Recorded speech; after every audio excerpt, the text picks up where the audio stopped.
अस्सलाम वालेकुम my dear friends, इस वीडियो में हम बात करेंगे कि बैंक ऑफ पंजाब में काफ़ी सारी जॉब्स अनाउंस हो चुकी हैं। तो इसमें आपने किस तरह अप्लाई करना है डियर फ्रेंड्स, और फिर इसमें जो कोई मिस्टेक्स आ जाती हैं तो वो आपने किस तरह उनको इशू को सॉल्व करना है। पर्सनल इन्फॉर्मेशन में कुछ चीज़ें आप छोड़ देते हैं तो मैं वो भी बताऊँगा कि किस वजह से एरर आ जाता है, तो वो फिल करना ज़रूरी होती हैं। और इसमें अभी जो है वो मैं एग्रीकल्चर क्रेडिट डिवीज़न, ये एक जॉब है, पोजीशन अनाउंस हुई है OG3 और OG2 के रिलेटेड। तो इसमें अप्लाई करने का मेथड मैं बताऊंगा, और मैं ये भी बताऊंगा ये आप एडवर्टाइजमेंट कहाँ से देख सकते हैं और फिर अप्लाई किस तरह करना है। तो डियर फ्रेंड्स, बहुत सारी जॉब्स इस तरह की होती हैं, teller, ASO, PBO, PB, personal banking, credit officer, CSO, BSO, इस तरह की, जिसमें फ्रेश ग्रेजुएट्स BSc वाले अप्लाई कर सकते हैं, BS वाले। तो डियर फ्रेंड्स, ये भी जो है वो ये एग्रीकल्चर के रिलेटेड है। तो डियर फ्रेंड्स, अप्लाई करने का मेथड सब के लिए ही सेम होता है। तो इसमें अगर आप यही वीडियो देख लें तो आप किसी भी जॉब में आराम से अप्लाई कर सकते हैं। तो इसमें ये देखें, सारी इन्फॉर्मेशन लिखी होती है, आपकी एज क्या होनी चाहिए, फ्रेश ग्रेजुएट कर सकते हैं अप्लाई। अगर एग्रीकल्चर की डिग्री नहीं है तो इन्होंने लिखा हुआ है कि अगर कोई दूसरे अप्लाई करते हैं तो उनके साथ उनका 2 या 3 ईयर का उनके साथ एक्सपीरियंस होना ज़रूरी है।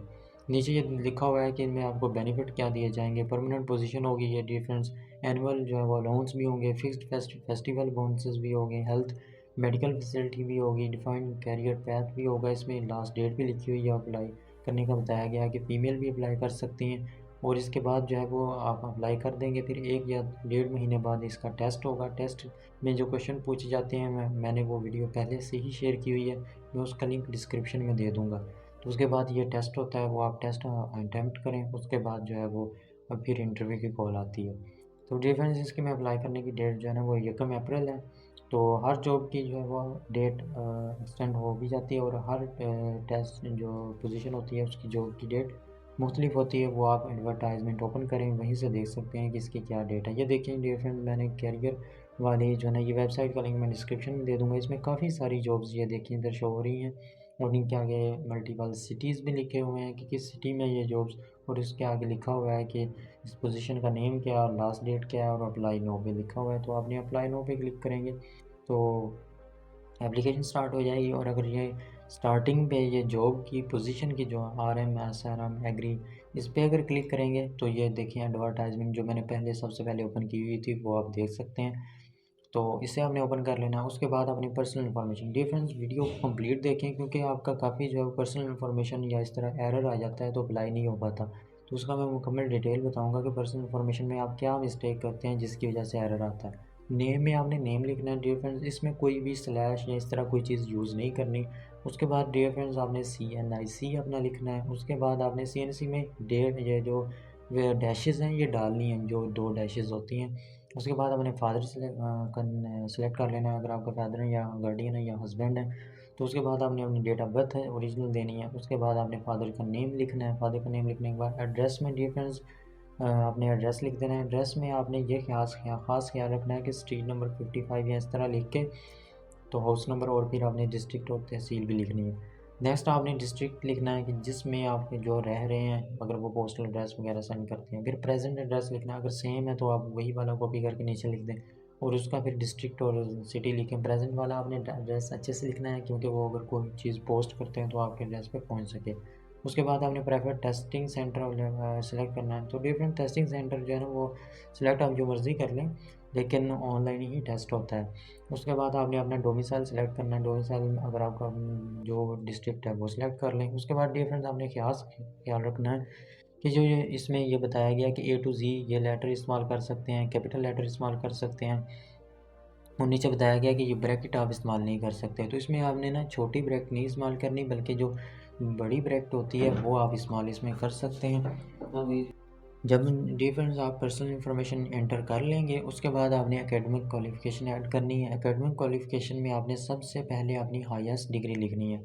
अगर तो डियर फ्रेंड्स आपने आपने एमफिल किया हुआ है तो सबसे पहले अपनी जो है ना वो एमफिल की डिटेल दें, और अगर आपने पहले ग्रेजुएशन ही की हुई है लास्ट डिग्री, तो फिर आप ग्रेजुएशन कर पहले लिखें। उसके बाद जो है ना वो बाकी डिटेल्स ऐड करें। तो डियर फ्रेंड्स इसमें हमने ख़ास जो है ख्याल ये रखना है कि पर्सनल इन्फॉर्मेशन में मैंने आपको बता दिया है कि कुछ वो नीचे उन्होंने इस तरह नोट में लिखा हुआ है कि कौन सी चीज़ें आप यूज़ कर सकते हैं और कौन सी ब्रैकेट वगैरह आप यूज़ नहीं कर सकते। आपने कॉमास वगैरह और इस तरह फुल स्टॉप वगैरह भी यूज़ करने से ना नहीं यूज़ करना, जिसकी वजह से फिर एरर आ जाता है। तो इसमें डिफरेंस एजुकेशनल डिटेल में सबसे पहले आपने हाईएस्ट एजुकेशनल डिटेल लिखनी है। उसके बाद मेरी हाईएस्ट अगर एमफिल है तो मैं सबसे पहले अपना एमफिल ऐड करूँगा। उसके बाद एमफिल में अदर डिग्री, अगर आपका नाम ये मौजूद नहीं है तो आप अदर में जाके नीचे डिग्री का नेम लिख सकते हैं। उसके बाद स्पेशलाइजेशन लिखूँगा, पास लिखूँगा या वेटिंग है तो मेरी पास है, मैं पास लिख दूँगा। पासिंग ईयर लिखूँगा, सीजीपीए लिखूँगा, टोटल सीजीपीए लिखूँगा। उसके बाद बोर्ड या यूनिवर्सिटी का नेम लिखूँगा। उसके बाद मैं क्या करूँगा, ग्रेजुएशन डिटेल ऐड करूँगा। ग्रेजुएशन डिटेल अगर मेरी यहाँ पे डिग्री ऐड है तो ठीक, नहीं है तो मैं अदर पे लिख के तो ये भी डिग्री अपनी लिख दूँगा। मेरी बीएससी है तो मैं यहाँ पे बीएससी सेलेक्ट करूँगा। ये पास है तो पास। उसके बाद इसका मेजर लिखूँगा। मेजर जो भी डिफरेंस आपका, अगर आपने बीएस ज़ूलॉजी किया हुआ तो ज़ूलॉजी यहाँ पे स्पेशलाइजेशन में आ जाएगा। अगर आपने कंप्यूटर किया हुआ तो स्पेशलाइजेशन में कंप्यूटर आ जाएगा। नेक्स्ट डियर फ्रेंड आपने लिख देना है कि रिज़ल्ट स्टेटस। अगर आप डिग्री ये पास आप कर चुके हैं तो पास लिख दें, अगर नहीं पास की तो वेटिंग में जो है ना वेटिंग सेलेक्ट कर लें। डियर फ्रेंड्स आपने यहाँ पे पासिंग ईयर लिखना है। पासिंग ईयर लिखने के बाद आपने परसेंटेज या सीजीपी है तो सीजीपी आप सेलेक्ट कर लें। सीजीपी आप लिख दें कि जितनी आपकी सीजीपी है तो आपने 3.79 या जितनी है आपकी वैसे ही लिखें। इसमें स्लैश या इस तरह कोई चीज़ ना नहीं आपने डालनी, नहीं तो फिर सेव नहीं होगी इन्फॉर्मेशन। उसके बाद आपने यूनिवर्सिटी नेम लिखना है। ड्यूरेशन लिख देना है कि 4 ईयर डिग्री है या कितने ईयर की आपकी डिग्री है। बोर्ड और यूनिवर्सिटी का नेम यहाँ पे ना सेम ही आएगा दोनों में।